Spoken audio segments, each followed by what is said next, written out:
अस्सलाम वालेकुम नाज़रीन, welcome to Sunsilk World Cup हंगामा presented by Panther Tyres, powered by Sparx smartphones and brought to you by ज़मीन.com। हर पता हमें पता है।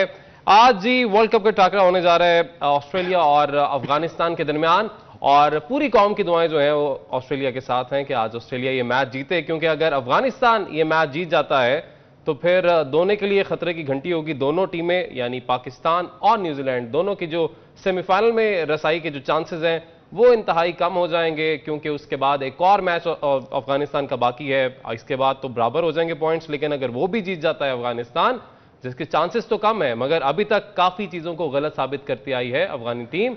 और आज भी हमने देखा है कि वो टॉस जीतकर पहले गालिबन बैटिंग की तरफ जा रहे हैं। तो हमारे एक्सपर्ट्स हमारे साथ मौजूद हैं, सलीम मलिक साहब हैं और अब्दुल रऊफ साहब हैं। सलीम भाई, आज अफगानिस्तान और ऑस्ट्रेलिया, एक टाइम था जब बड़ा इजी लिया जाता था अफगानिस्तान की टीम को, कहा जाता था कि जब भी इनका मैच होता था आराम से कह दिया जाता था हाँ दूसरी टीम ही जीतेगी। लेकिन अब वो सिचुएशन काफी हद तक तब्दील हो गई है। इस टूर्नामेंट में भी हमने देखा कि जो इन पे टैग भी लगा हुआ था कि ये T20 फॉर्मेट के प्लेयर्स हैं, उसको भी उन्होंने चेंज किया है काफी हद तक। बिल्कुल, देखें इनके मेरे ख्याल इस टूर्नामेंट में स्पेशली वो बिल्कुल नहीं लग रहा कि वो T20 के प्लेयर हैं। उसकी रीज़न ये है शायद कि इनके कोचेस जो हैं उन्होंने इन पे बहुत काम किया है। और आप देखें वो जो हम बार बार कहते थे कि छोटी छोटी पार्टनरशिप लगनी चाहिए, और ये वो चीज़ें इस टीम में हमें नज़र आ रही हैं, स्पेशली अफगानिस्तान में, कि ये पैनिक नहीं कर रहे। शुरू में होता था कि आते थे, 2 आउट हुए, फिर टीम को पता होता था कि यार ओपनर्स आउट हो गए, अब इन्होंने 150 भी नहीं होना। मगर अब जब से ये इस टूर्नामेंट में हम देख रहे हैं, थ्रू आउट द टूर्नामेंट इन्होंने बहुत इम्प्रूव किया है, और इसीलिए बाकी टीमों को समझ नहीं आ रही, वो शायद उसको उसी तरह ले रहे हैं जैसे वो आज से साल पहले उसको देखते थे। तो मेरा ख्याल अब टीमों को समझना चाहिए कि अफ़गानिस्तान काफ़ी इम्प्रूव कर गई, और कम स्कोर वाली टीम इनके ख़िलाफ़ बड़ा मुश्किल है जीतना। आज भी अगर आप देखें तो उन्होंने अच्छा ये डिसीजन बड़े मज़े के ले रहे हैं। अब आप ये देखें कि इन्होंने 4 स्पिनर खिलाए हैं, वैसे ये मेरी समझ से भी बाहर है, और सेकंड बारी बॉलिंग ले रहे हैं, बारी उनको दे दी। हालांकि ये पहली बारी में ज़्यादा मुश्किल डाल रहे थे बॉलिंग करने में, क्योंकि सुबह के टाइम हो सकता है थोड़ा ड्यू फैक्टर हो, फास्ट बॉलर को भी थोड़ा बहुत फ़ायदा होता, और स्पिन के लिए तो शायद होता ही होता। तो ये रात को आई डोंट नो उनके जो लोग उधर बैठे हुए हैं उन्होंने क्या सोच के शाम को बॉलिंग की है, क्योंकि हो सकता है ड्यू फैक्टर की वजह से बॉल गीला हो और मुश्किल हो स्पिनर्स के लिए। मगर लेट्स सी, क्योंकि अभी तक उनके डिसीजन तो बहुत अच्छे जा रहे हैं, और देखते हैं कि कैसा खेलते हैं। Unlike most of our decisions, उनके अभी तक डिसीजंस काफी बेहतर जा रहे हैं। आज का जो फैसला है अफगानिस्तान का, टॉस जीतकर दावत दी है, कैसे देख रहे हैं, और जो चेंजेस किए उन्होंने टीम में उसको कैसे देख रहे हैं? देखिए, मेरा ख्याल है कि जो अफगानिस्तान का बहुत ही क्लेवर डिसीजन है, और पिच को रीड करते हुए बहुत ही अच्छा उन्होंने डिसीजन लिया। क्योंकि अगर आप लास्ट इनके 3 मैचेस देखें तो उन्होंने बड़ी टीमों के खिलाफ बड़े टारगेट चेज किए हैं, और सिर्फ 2 या 3 विकेटों पे इन्होंने चेज करके मैचेस जीते हैं। मगर इस मैच में इन्होंने टॉस जीता और पहले बैटिंग का फैसला किया, और उसमें जो इनके बॉलर्स हैं उन्होंने बड़े अच्छे तरीके से इन्होंने यूटिलाइज उनको किया कि जब इंग्लैंड के खिलाफ इन्होंने सेकंड बॉलिंग करनी थी तो ये 3 सीमर्स के साथ खेल रहे थे। मगर जब इनको पता चला कि जो पिचेस हैं with the passage of the time उन्होंने अपना बिहेवियर चेंज किया, स्पिन बॉलर्स को ज़्यादा इफेक्टिव हो गई हैं, तो इन्होंने 4-4 स्पिनर इंक्लूड करने शुरू कर दिए हैं। और जो सबसे प्लस पॉइंट इनका ये है कि इनके जो अजमत हैं वो बॉलिंग कराते हैं, वो सीम बॉलिंग कराते हैं। तो मेरा ख्याल है कि एक जो जेन्युइन फास्ट बॉलर है उसकी डेफिशिएंसी को वो बहुत अच्छे तरीके से कवर कर रहे हैं, क्योंकि हर मैच में 2-2 विकेटें वो ले रहे हैं और अच्छे स्ट्राइक रेट के साथ ले रहे हैं। उसके बाद जो उनके 4 स्पिनर्स हैं वो दूसरी टीम को बिल्कुल ही बांध के रख देते हैं। वो तो उनके बारे में तो कोई डाउट नहीं है कि one of the most experience और बेस्ट जो स्पिन बॉलिंग अटैक है अफगानिस्तान का है। अब दूसरी जानिब जब आपने बात किया कि ऑस्ट्रेलिया ने इस मैच को इंतहाई सीरियसली लिया। वो इसलिए कि पहले वो स्टीवन स्मिथ पे चांसेस लेते जा रहे थे, वो आउट ऑफ फॉर्म थे, स्कोर नहीं कर रहे थे, मगर उनको खिलाते जा रहे थे। इस मैच में उन्होंने स्टीव स्मिथ को चेंज किया, लेबुशेन को वापस लाया, और फिर जो उनके जो नंबर 1 जो ऑलराउंडर है मैक्सवेल को लास्ट मैच में उन्होंने नहीं खिलाया था। इस मैच में अफगानिस्तान के खिलाफ उन्होंने स्टॉइनिस को बाहर निकाल के मैक्सवेल को खिलाया। तो इसका मतलब है जो ऑस्ट्रेलियन माइंडसेट है या मैनेजमेंट है इस मैच को बहुत ज़्यादा वो सीरियसली ले रहे हैं। और इसमें एक चीज़ जो अफगानिस्तान को एडवांटेज ये हुआ कि टॉस जीत के उन्होंने पहले बैटिंग की है, तो अगर वो 275 या इस तरह का कोई टारगेट करने में कामयाब हो जाते हैं तो मेरा ख्याल है कि ऑस्ट्रेलिया के लिए बहुत बहुत बहुत मुश्किल होगा। ऑस्ट्रेलिया के लिए बहुत मुश्किल हो जाएगा और जाहिर है सीरियस लेना भी पड़ेगा, क्योंकि अभी आप तीसरे नंबर पर मौजूद हैं और जिस तरह से पहले भी हमने जिक्र किया कि अफगानिस्तान जो है अगर वो दोनों मैचेस जीत जाता है अपने, तो ऑस्ट्रेलिया से भी ऊपर आ जाएगा, यानी उनकी जो जगह है वो पक्की हो जाएगी। पाकिस्तान के लिए खतरे की घंटी है, न्यूजीलैंड के लिए खतरे की घंटी है, बट लेट्स सी कि ये मामला जो है किस तरफ जाता है। अभी तक अगर हेड टू हेड की बात करें तो जिस तरह पाकिस्तान के खिलाफ अफगानिस्तान कोई मैच नहीं था जीता, उसी तरीके से अभी ऑस्ट्रेलिया के खिलाफ भी कोई मैच नहीं जीता है।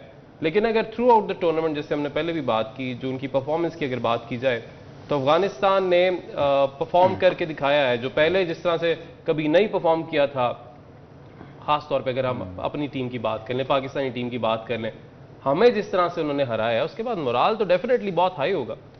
देखें, इस स्टैट्स को आप ना ये उसके साथ मिक्स इसलिए नहीं हम कर सकते कि अब उनकी टीम टोटली चेंज है। वो उस वक्त के हैं जब वो, मैंने कहा ना कि 150 चेज़ नहीं करते थे, अब तो वो 250-300 आराम से वो चेज़ कर रहे हैं ना, नीचे से पैनिक नहीं कर रहे। तो ये देखें, ये ऑन अ डे जो टीम अच्छा खेलती है ना वही जीती है। और इस टूर्नामेंट में अभी तक जो नज़र आया है, अफ़गानिस्तान बहुत इम्प्रूव कर गई है और बाकी टीमों को, स्पेशली ऑस्ट्रेलिया को, जैसे अभी रऊफ़ ने कहा कि उन्होंने 2 चेंजेस किए हैं, मगर मेरे ख्याल मैक्सवेल ने तो 100 भी किया हुआ था बहुत तेज़, तो रेस्ट तो इसलिए उसकी मेरे ख्याल इतनी चेंज बनती भी थी, उसने 100 किया था। मगर टीमों को आप देखें, टीमों को सोचना पड़ेगा। उस दिन मैंने कहा था कि कुछ लोग ऐसे होते हैं, मैं दोबारा रिपीट कर देता हूँ, कि आपके साथ बड़े होते हैं मगर आपको पता नहीं चलता कि ये बड़े हो गए हैं। तो ये बहुत इम्प्रूव कर गई है टीम, और जो है काफी बड़े हो गए हैं। नहीं मतलब वो टीम बेहतर हो गई है, फॉर्म करी। सर एक कॉलर है हमारे साथ। अस्सलाम वालेकुम जी, कौन कहाँ से बात करेंगे? मैं मलका गुलाम अब्बास बोल रहा हूँ। जी गुलाम अब्बास, क्या कहना चाहेंगे आप? पहले नंबर पे तो वो साहिर भाई का क्या हाल है, उनका बताएं जरा। जी साहिर भाई अल्हम्दुलिल्लाह बहुत बेहतर हैं, काफ़ी बेहतर हैं और इंशाल्लाह जल्द हमें वापस ज्वाइन भी करेंगे। और आप बताएं, आप ठीक हैं? आमीन जी। ये जो नेक्स्ट मैच है इंशाल्लाह हम जीत जाएंगे तो सेमीफाइनल में पहुंच जाएंगे। अच्छा, ये अच्छा सवाल है, ये हम पूछ लेते हैं फिर।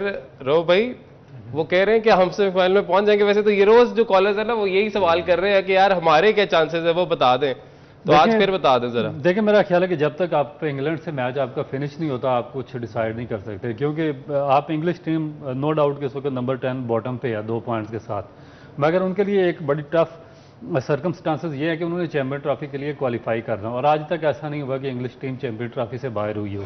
उसके लिए उनको भी आगे जो 2 मैचेस हैं वो जीतना बहुत ज़रूरी हैं, तो वो भी अपनी जो एक्सट्रीम लेवल की फाइट करेगी।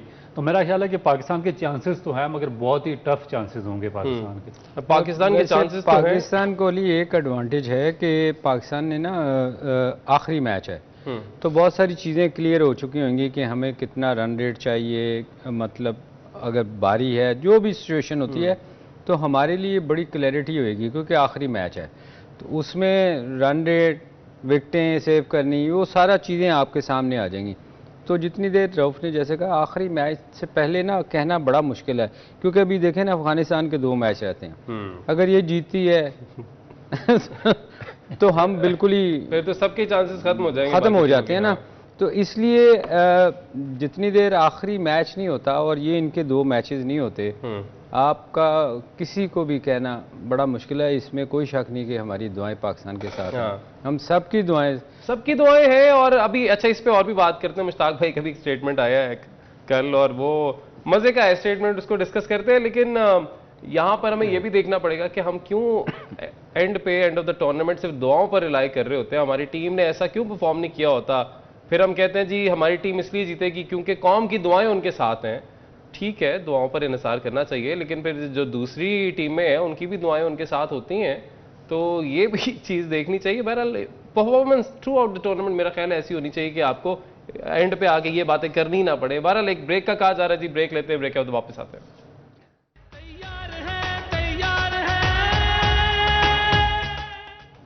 वेलकम बैक नाज़रीन। ब्रेक के बाद एक बार फिर से आपको खुशामदीद कहेंगे और मैच कुछ ही देर में शुरू हो जाएगा, तकरीबन 5 मिनट में मैच शुरू होने जा रहा है। और गुज़िश्ता रोज जो ट्रेनिंग सेशन जारी था जब अफगान टीम का, उसमें हमने देखा कि सचिन तेंदुलकर वहां पर आए और उन्होंने बड़ा उनको गुर भी बताए, टिप्स थी अफगान टीम को, मुलाकात हुई, राशिद से मुलाकात हुई। अच्छा, अफगान टीम हम देखते हैं कि अक्सर जो इनके खिलाड़ी हैं वो आईपीएल भी क्योंकि खेलते हैं तो इंडियन क्रिकेटर्स के साथ अब बड़ी अच्छी बॉन्डिंग है। लेकिन एक टाइम था कि जब इन्होंने क्रिकेट सीखी, बिल्कुल वो शुरू पाकिस्तान से सिलसिला हुआ और आई थिंक इनके पास पाकिस्तानी पासपोर्ट्स भी थे। और अब जो है टिल्ट काफ़ी ज़्यादा हम देख रहे हैं कि इंडिया की तरफ हो गया और स्टेटमेंट्स भी कुछ ऐसी आती है अफगान प्लेयर्स की तरफ से कि जैसे पाकिस्तान ने तो कभी इनके लिए कुछ अच्छा किया ही नहीं है, हालांकि क्रिकेट शायद यहीं से सीखे हैं। देखिए सिर्फ ना सिर्फ अफगानिस्तान बल्कि आप बांग्लादेश का भी उठाकर देखें तो उन्होंने भी पाकिस्तान से क्रिकेट सीखी है। मुझे याद है कि मैं उस दौर में, मेरा ख्याल है कि ये 98 या 99 का वाक़या है। मैं कस्टम से खेला करता था तो ये इनकी जो बांग्लादेश की क्रिकेट टीम थी वो हमारे ग्रेड 2 टूर्नामेंट में पार्टिसिपेट करने आती थी यहाँ पर, जो हमारा डोमेस्टिक टूर्नामेंट है। तो ये यहाँ पर वो काफ़ी खेले हैं, काफ़ी सीखा। उसके बाद जो अफगानिस्तान के मोस्ट ऑफ द प्लेयर्स थे वो यहाँ पे ही रहते रहे, पेशावर में उनके पास पाकिस्तान के ही पासपोर्ट वगैरह सारा कुछ था, ID कार्ड्स वगैरह। तो वो यहाँ पे काफ़ी अर्सा उन्होंने मुख्तलिफ क्लब से भी खेले, हमारे डिपार्टमेंट से इवन 3-4 प्लेयर्स खेलते रहे, मुख्तलिफ डिपार्टमेंट से खेलते रहे और फिर जाकर इन्होंने वहाँ पर अफगानिस्तान में क्रिकेट को फ्लॉरिश किया। अब प्रॉब्लम ये हुई है कि जब उधर IPL हुई है ना इंडिया में, वहाँ पर पैसा जनरेट हुआ बहुत ज़्यादा, एक बोचाल आ गया पैसे का और पाकिस्तान उस फील्ड में थोड़ा सा बैकवर्ड पे चला गया। उसमें मेरा ख्याल है कि बजाय कि हम इंडिया को क्रिटिसाइज करें, हमारे अपने भी फॉल्ट्स हैं, क्योंकि हमारे पास उस दौर में पैसा था जब पाकिस्तान के बड़े इदारों के पास पैसा नहीं था। तो बजाय कि हम इन्वेस्ट करते, कोई काबिल चेयरमैन लाते, कोई ये सिफारिशी ना लाते, तो कोई काबिल लोग रखते तो वो इन्वेस्टमेंट करते, वहां से पैसा जनरेट करते, अपने स्टेडियम्स, अपनी एकेडमीज, अपनी क्रिकेट फ्लॉरिश करते। इन्होंने क्या किया, ये पैसा डाल देते थे, इजी वे नहीं है जो पाकिस्तानियों का, वो बैंकों में पैसा डाल लेते थे और वहां से सूद का पैसा निकाल के तो वो तनख्वाहें बांटते रहे हैं। तो इस तरीके से आज तक मेरा ख्याल है क्रिकेट बोर्ड इसी तरीके से चलता है। तो इन्होंने कुछ सिस्टम को बेहतर करने की, फ्लॉरिश करने की, विजनरी तर्ज पर चलाने की कोशिश ही नहीं की, एक दूसरे को बस ओबलाइज ही करते रहे। सियासतदान इन चेयरमैन को करते रहे, ये उनको करते रहे, वो आगे अपनी टीमें लेकर आते रहे, उनको ओबलाइज करते रहे और अभी तक ये चूहे बिल्ली का खेल चल रहा है। तो जब तक हम, मेरा ख्याल है कि हमें अपनी गलतियां जब तक आइडेंटिफाई नहीं करेंगे, हम दूसरे को ब्लेम नहीं कर सकते। पहले अपने आप को ठीक करें, उसके बाद हम दूसरों को देखें कि उन्होंने किस तरीके से अपने सिस्टम को फ्लॉरिश किया। तो इस वजह से जो अफगानी प्लेयर्स हैं, जो बांग्लादेशी थे या श्रीलंका थे, उनको रुझान ज़्यादा इंडिया की तरफ चला गया और वो उस ब्लॉक का हिस्सा बन गए। और इसमें जो सबसे बड़ा डैमेज हुआ भी आपको, जो लास्ट एशिया कप आपने देखा होगा, उसमें देखें कि हाइब्रिड मॉडल भी इनकी वजह से, अगर ये 3-4 कंट्रीज पाकिस्तान के साथ खड़े हो जाते तो एशिया कप पाकिस्तान में ही होता। लेकिन क्योंकि वो सारे BCCI के साथ खड़े हो गए, इंडिया के साथ खड़े हो गए, इसलिए फिर हमने देखा कि हाइब्रिड मॉडल पर ही गेम हुई और इंडिया जो कि मना कर चुका था जी कि हमने तो पाकिस्तान नहीं आना। लेकिन यहां से ना एक बड़ा सवाल जो है वो पैदा हो गया है अब कि पाकिस्तान तो चला गया वर्ल्ड कप खेलने के लिए इंडिया, और कहा यह भी क्या कि जब ICC की यहाँ पे टीम आई थी वो इसलिए आई थी कि जी हमें उन्होंने कॉन्फिडेंस दिया कि जी आप आ जाए और फिर इंडिया भी आ जाएगी चैंपियंस ट्रॉफी खेलने के लिए। लेकिन इंडियन टीम आएगी या नहीं आएगी ये तो BCCI नहीं बता सकता, तो ICC कैसे बता सकता है? ये तो उनकी गवर्नमेंट ने एंड पे फैसला करना है। तो आपको लग रहा है वैसे कि चैंपियंस ट्रॉफी में इंडियन टीम पाकिस्तान आ जाएगी? नहीं आएगी। नहीं आएगी। और क्या होगा? वैसे ही होगा जैसे एशिया कप हुआ है, यानी हाइब्रिड मॉडल। आप बाहर जाके खेलेंगे और इस पे ना आप बोलेंगे ना ICC बोलेगी। और यहाँ पे पता है लम्हा फिक्रिया क्या है? लम्हा फिक्रिया ये है कि जो हाइब्रिड मॉडल है ये पेश भी हमने किया है, यानी अपने आप को फंसाया भी हमने है कि देखिए जी उन्होंने कहना हाँ जी आप ही का ये मॉडल है, आपने पेश किया था, इसी पे हम दोबारा खेलते हैं। असल में देखो ना, हमारे शुरू में हमारे हालात खुद के भी ऐसे थे कि हमारे यहाँ क्रिकेट नहीं हो रही थी। अफगानिस्तान के जाने की मेन वजह भी उधर यही थी कि उस वक्त हमारे यहाँ खुद क्रिकेट नहीं हो रही थी। हम लोकल मैचेस खुद अपने इंटरनेशनल मैचेस दुबई में करवा रहे थे या बाहर करवाते थे। बिल्कुल। तो उसकी एक मेन रीज़न ये भी थी कि वो इंडिया की तरफ इसलिए गए कि हमारे यहाँ क्रिकेट ऑलमोस्ट बंद हो गई थी। और दूसरी बात जो अभी आपने की है ना, ये देखें उसके लिए बड़ा स्ट्रांग होना पड़ता है किसी इंडिया के अगेंस्ट आपको खड़ा होना, क्योंकि आप उनका देखें, उन्होंने हर जगह मोनोपोली उनकी है। आप कल के उनके आउट देख लें, आप हमें नजर आ रहा होता है कि बॉल बाहर जा रहा है, मगर कई दफा विकेटों को लग रहा होता है। डीआरएस कहता है कि नहीं और जी। विकेटों को नहीं लग रहा होता, मतलब हर चीज वहाँ चेंज हो रही है। अच्छा, और फिर अंपायर्स कॉल भी, जहाँ पे अंपायर्स कॉल की बात आती है यहाँ पे वो अप्लाई नहीं होती है अक्सर जगहों पे। हमने देखा है कि जब इंडिया का फैसला होता है तो अंपायर्स कॉल पहले लिखा होता है, लेकिन यहाँ पे आके वो अंपायर्स कॉल भी चेंज हो जाती है। 2-3 वीडियो वायरल हो रही हैं, वो आप देखें। कल का जडेजा का मैंने आउट देखा, LBW जो उसको दिया गया, बॉल बाहर जा रही है और वो डीआरएस कहता है कि जी हिटिंग। वो मतलब नजर आ रहा है कि टांग पे बॉल लगी है और वो विकेटों में जा रही है। ये देखें, चीजें कुछ ऐसी हैं, आप इंडिया के लिए या तो आप फिर रिफ्यूज करें कि हम भी नहीं जाया करेंगे, अगर ये नहीं आएंगे तभी जाके ऐसा होगा, और ऐसा कौन करेगा। अच्छा, इन फैसलों को देख के ना तो अब तो इस लेवल पे तनकीद हो रही है कि वो कह रहे हैं कि भाई आप वैसे ही ट्रॉफी देते हैं, आपने मैचेस जरूर कराने। कॉलर है जी, अस्सलाम वालेकुम जी, कौन कहाँ से बात कर रहे हैं? जी वालेकुम अस्सलाम जी, कौन बात करेंगे जी, क्या नाम है आपका? इजाज अहमद सियालकोट से। जी, क्या कहना चाहेंगे? जी मैं कहना चाहूंगा कि सबसे पहले तो हमारे कप्तान साहब को परफॉर्म करना चाहिए था बाबर आजम को वर्ल्ड कप में। ठीक है। इसके बाद मोहम्मद नवाज और शादाब खान को अब क्रिकेट से थोड़ा दूर कर देना चाहिए। इनकी जगह इमाद वसीम और कोई हारिस सोहेल वगैरह अच्छा प्लेयर आना चाहिए टीम में। ठीक है, सही है, ठीक है। एजाज, आपकी तजावीज़ जो है हम तक भी पहुंच गई और उम्मीद है पीसीबी तक भी पहुंच जाएंगी। अब ये जो इन्होंने मामला उठाया है, ये यकीनी तौर पर बड़ा अहम मामला है। शादाब खान परफॉर्म भी नहीं कर रहे और अभी उनकी इंजरी भी चल रही है, कंकशन तीसरी दफा उनको हो गया। लास्ट सितंबर से लेकर अब तक तीसरी दफा कंकशन हुआ, और हमने लास्ट मैच में देखा था कि उनकी जगह फिर कंकशन की वजह से उसामा आए थे, उन्होंने बॉलिंग भी फिर की थी। 4 हमारे कह लें कि प्लेयर्स खेले थे। लेकिन इसके बावजूद भी कि नवाज जो है वो इंजर्ड भी हैं through out the tournament, even के एशिया कप में भी उन्होंने परफॉर्म नहीं किया था, लेकिन हमने खिलाना शादाब को ही है। अबरार अहमद और मोहम्मद नवाज इंग्लैंड के खिलाफ टेस्ट मैच खेलते हैं। अबरार का टेस्ट डेब्यू होता है। अबरार लेते हैं पहली इनिंग में 7 विकेटें, दूसरी इनिंग में 4 विकेटें डेब्यू में। नवाज दोनों इनिंग्स में 1 विकेट लेते हैं। आज इस टूर्नामेंट के अंदर मोहम्मद नवाज हमें नजर आते हैं, अबरार अहमद रिजर्व पे हैं कि कोई इंजर्ड होगा तो वो टीम में आएगा। सर ये क्या है, ये मजाक नहीं है टीम के साथ? देखिए, मजाक ही है। इस पर तो हम कब से बात कर रहे हैं कि भाई ये डिजर्व ही नहीं करते थे और आप इनको उठाकर वर्ल्ड कप जैसे मेगा इवेंट में ले आए हैं। अब देखें कि जितनी भी टीमें इस वर्ल्ड कप में सब की सब डिपेंडेंट है अपने स्पिनर्स पर।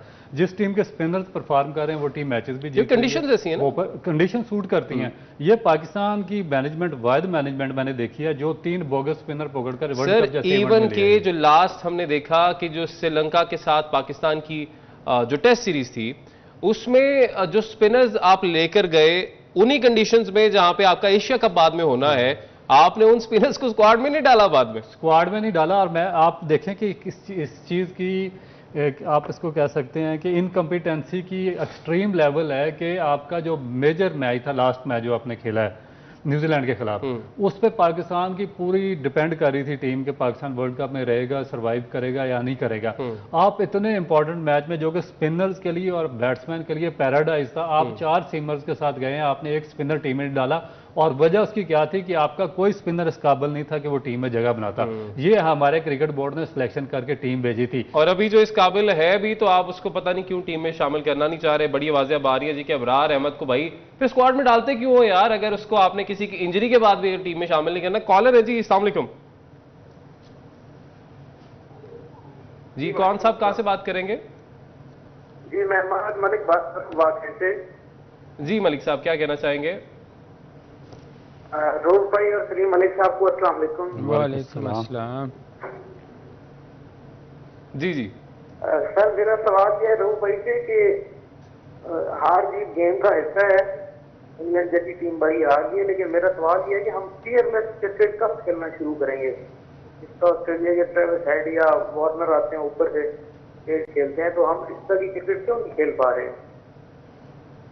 ठीक है, फियरलेस क्रिकेट वो कहते हैं कि हम क्यों नहीं खेल पा रहे। पिछला मैच तो खेला है। हाँ, पिछला मैच फियरलेस नहीं खेला है वैसे। हाँ, फखर की जो परफॉर्मेंस थी वो वाकई फियरलेस थी। वो आ रहे या पार वाला ही मामला था कि भाई या स्कोर कर जाए या तो टूर्नामेंट से बाहर है। लेकिन इनका सलीम भाई इशारा मेरा ख्याल इमामुल्लाह की तरफ था कि पिछले 3-4 मैचेस में पाकिस्तान को जरूरत थी स्ट्राइक रेट बेहतर करने की, मगर वो अपना स्ट्राइक रेट लेकर चाह रहे थे, क्योंकि उनको ये था कि मैं किसी तरीके से टीम में मेरी जगह बनी रहे, पाकिस्तान टीम हारती है तो हारे, मेरा स्ट्राइक रेट और मेरे 40-50 रन कंप्लीट होने चाहिए। तो ये मेरा ख्याल है कि वो उनका इशारा इस तरफ था। इस तरह की मेरा ख्याल है कि सेल्फिश प्लेयर्स को थोड़ा सा समझाना चाहिए या गाइड करना चाहिए।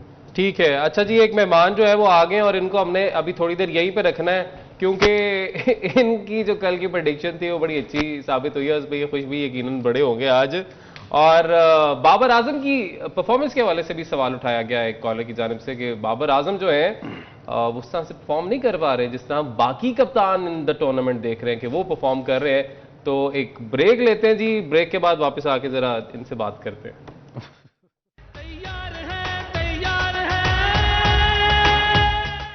अच्छा जी, वेलकम बैक जी। ब्रेक के बाद एक बार फिर से आपको खुशामदीद कहेंगे। पोला जी हमारे साथ ही मौजूद है। पोला जी, सानू लगे कि अजे टाइम है लेकिन असी तो वापस आ गए हैं। की जादू किया तुसी पहले तो यह दसो ना, नहीं पता? अच्छा, उधरों ही कोई जादू हो रहा प्रोड्यूसर साहब को। अच्छा हुन दसो जी कि अच्छा कल इन्होंने जो प्रेडिक्शन वैसे की थी, हम कह रहे थे कि वैसे 90% गलत ही साबित हुई है, शायद वो भी गलती होगी लेकिन ठीक होगी। पोला कल दा फड़िया नहीं जा रहा, हर 5 मिनट बाद आ जाता दसन। अच्छा, तो ਉਹਦੇ बांग्लादेश ਦੇ रंग ਦੀ वैसे भाई है लुंगी भी। अच्छा जी, आज क्या है जी? आज बोला जी क्या लेके आए हमारे लिए? अच्छा, आज खाली लेके आए, कुछ नहीं है इसमें है? अच्छा अच्छा जी, आज कहते हैं जी ऑस्ट्रेलिया जीतेगा और साथ ही उन्होंने लिखा है क्योंकि अफगानिस्तान की हार में हमारे लिए उम्मीद है। हाँ, क्योंकि देखिए वही बात इन्होंने भी पता है कि अफगानिस्तान अगर आज का मैच जीत जाता है और फिर अगला भी जीत जाता तो न्यूजीलैंड और पाकिस्तान के चांसेस खत्म हो जाएंगे। पोला जी, ये पोला है वैसे ये पोला है वैसे ये पोला पूरे दिना का पोला है।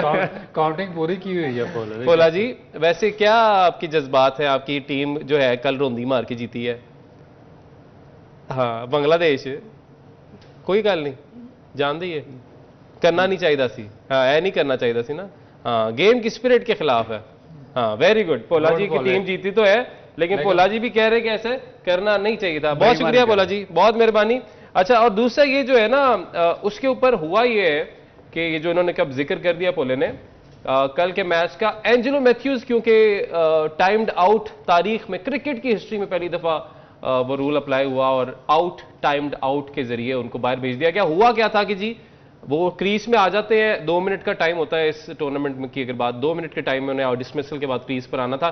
क्रीज पर जैसे ही वो आते हैं वो देखते हैं उनका स्ट्रैप जो है ना हेलमेट का, वो कहते हैं ये तो टूट गया। अब वो क्रीज पे आ चुके हैं लेकिन वो टूट गया। शाकिब उल हसन जो है वहां पर रोला डाल देते हैं अंपायर के सामने और जिद करते हैं कि आउट दें, टाइम बहुत ज्यादा लग गया है। तो फिर उसके बाद एंजेलो मैथ्यूज जो है अब वो छोड़ नहीं रहे इस मामले को। आज उन्होंने बाकायदा वीडियो प्रूफ जो है वो ट्वीट किए हैं और उसमें वो ये कह रहे हैं जी कि आप टाइम स्टैम्प देख ले दोनों की, मैं पूरे 2 मिनट के अंदर अंदर आ चुका था वहां पर और 5 सेकंड पड़े हुए थे। उसके बाद अगर स्टैप का कोई इशू होता है दैट इज टेक्निकल फॉल्ट भाई, उसमें मुझे आप क्यों कैसे कह सकते हैं? नहीं, वैसे ये अभी इन्होंने चेंज किया है, 2 मिनट किया है। पहले जब आप ग्राउंड में एंटर होते थे ना, एमसीसी का 3 मिनट का रूल था। और यार ये कभी भी नहीं हुआ था, मैंने आज तक अपने कैरियर में कभी इस तरह का आउट होते हुए नहीं। एंजेलो मैथ्यूज ने यह भी कहा कि मैंने अपनी 15 साल क्रिकेट कैरियर के अंदर इतनी छोटी हरकत कभी नहीं देखी है जो कि बांग्लादेश ने कल की है। इससे भी छोटी हुई है। अच्छा, इससे भी छोटी हुई है। वो जो रऊफ ने कल बताया था, कौन सा, कि अंडर आर्म बॉल कर दी गई हाँ, थी। हाँ। मगर ये क्रिकेट में वैसे ऐसा कभी हुआ नहीं कि आप अंदर आ जाएं और या तो हो ना उसने कोई डिले किया हो अंदर आके और नजर आया कि उसका वो स्ट्राइक टूटी हुई है, तो मेरा ख्याल है। और उसने बड़ी, वैसे जो पंजाबी च कहते बड़ियां मिन्नतां की उन्हें बेचारे ने कि यार छोड़ दो। बाकायदा वो गए हैं उनके पास और उन्होंने कहा जी के। लेकिन इसमें सलीम भाई क्या ख्याल है, आईसीसी को इसमें इंटरप्ट होना चाहिए या नहीं, उनको एक्शन लेना चाहिए या नहीं लेना चाहिए? क्योंकि जो इनकी क्या नाम, मैथ्यूज की जो प्रेस कॉन्फ्रेंस मैंने सुनी है वो कहते हैं मेरे पास प्रूफ्स हैं और मैं 2 मिनट के ड्यूरेशन में मैं पिच पर मौजूद था। उसके बाद देखिए जो सबसे बड़ा इशू हुआ कि उनका जो स्ट्रिप है हेलमेट का वो टूट गया। और ये इतना डेंजरस है कि आईसीसी के रूल्स एंड रेगुलेशन में भी लिखा हुआ है कि आपने प्रोटेक्शन गियर्स इस्तेमाल करने हैं। देखिए कि फिलिप ह्यूज का केस आपके सामने, उनके हेड की इंजरी हुई और उसके बाद वो नहीं, तो फिर अंपायर्स बता देना जो वहां पे अंपायर्स मौजूद थे कि अगर एक प्लेयर जो कि आ चुका है क्रीज में गिवन टाइम में और उसका अचानक से स्ट्रैप टूट गया है तो फिर अंपायर क्या कहेगा कि भाई हाँ हमने तो क्योंकि खेल शुरू करा है तुम हेलमेट के बगैर ही फास्ट बॉलर फेस कर लो। क्या फिर इस तरह हो सकता था? देखिए ना, ये तो बहुत लाइफ थ्रेटनिंग चीज है और इसको सेंसिटिव इशू है, इसको इस तरह लाइट नहीं लेना चाहिए। होना नहीं चाहिए। कि जो अंपायर्स हैं उनको वो इसमें मेरा ख्याल है कि रिस्पॉन्सिबल इसमें देखिए ना, अब हम देख रहे हैं कि वक्त के साथ साथ ऐसे लगता है कि अंपायर्स की जो जिम्मेदारी है वो बड़ी कम होती जा रही है कि जी रिव्यू ले लेते हैं प्लेयर्स और वहां पे इतने कैमरास लगे हुए सारा कुछ सामने आ जाता है। बट यहां पर तो अंपायर को अपनी जिम्मेदारी दिखानी चाहिए थी, लेकिन क्योंकि नहीं दिखाई गई, जिम्मेदारी का मुजाहरा नहीं किया गया, तो डेफिनेटली फिर आईसीसी को आई थिंक इसमें सही कह रहे हो भाई कि नहीं, आपने ये बड़ा अच्छा पॉइंट रेज किया है। अंपायर तो बिल्कुल ही फारिग हो गए हैं, वो तो आउट देते ही नहीं, बड़े आउट साफ के जी इन्होंने रिव्यू ले लेना है। और बड़ी गंदी अंपायरिंग हो रही है इस टूर्नामेंट में। अगर आप देखें कि मेरा ख्याल सबसे बुरी अंपायरिंग में देखने को मिल रही है। एक दो सलीम भाई अंपायर पावर रेफल वगैरह इस टाइप के ये ठीक है, बाकी तो मेरा ख्याल पता नहीं आईसीसी ने किधर से अंपायर जो उठाए हैं। ये तो मुझे लगता है इन्होंने कभी क्रिकेट खेली ही नहीं है जो अंपायर अपॉइंट मेरा ख्याल वो कोटा बेस जो होता है कोटा बेस पे कोई उस कंट्री से 2 लिए हुए। और फिर मेरा ख्याल है कि जो आईसीसी के जो ये कंट्रीज हैं, ये भी जिस तरह हमारे यहाँ पे होता है ना कि हम अपने अपने लोगों को oblige कर देते हैं जो फेवरेट लोग होते हैं, और उनको लिस्ट बना के आईसीसी पे भेज देते हैं कि ये हमारे जी टॉप अंपायर आप इनको कंसीडर करें। तो मेरा ख्याल है कि बाकी कंट्रीज ने भी यही काम किया हुआ है कि जो कोटा ही पूरा किया हुआ है, जो उन्होंने अंपायर्स के नाम आईसीसी को दिए हुए हैं, वो मतलब एक मोनोपोली जो है वहां पे मतलब हर जगह। हमारे यहाँ पे बीसीबी की भी बात पहले होता था वैसे। अली जी टाइम तो नहीं खत्म हो रहा? टाइम का मुझे बार बार कह रहे हैं सर, आपको हम पूरा 1 घंटा देंगे पोस्ट मैच पे, इस पे हम मजीद बात करेंगे। नाज़रीन अभी वक्त खत्म हो गया और हमारी दुआएं जो हैं, पूरी कौम की दुआएं हैं ऑस्ट्रेलिया के साथ कि आज का मैच मजीद है, क्योंकि डेफिनेटली पाकिस्तान तब आगे जाएगा ना जब अगर आज अफगानिस्तान और अगला मैच भी अफगानिस्तान हार जाता है। नाज़रीन इजाज़त दीजिए, पोस्ट मैच में मुलाकात होगी। अल्लाह हाफिज।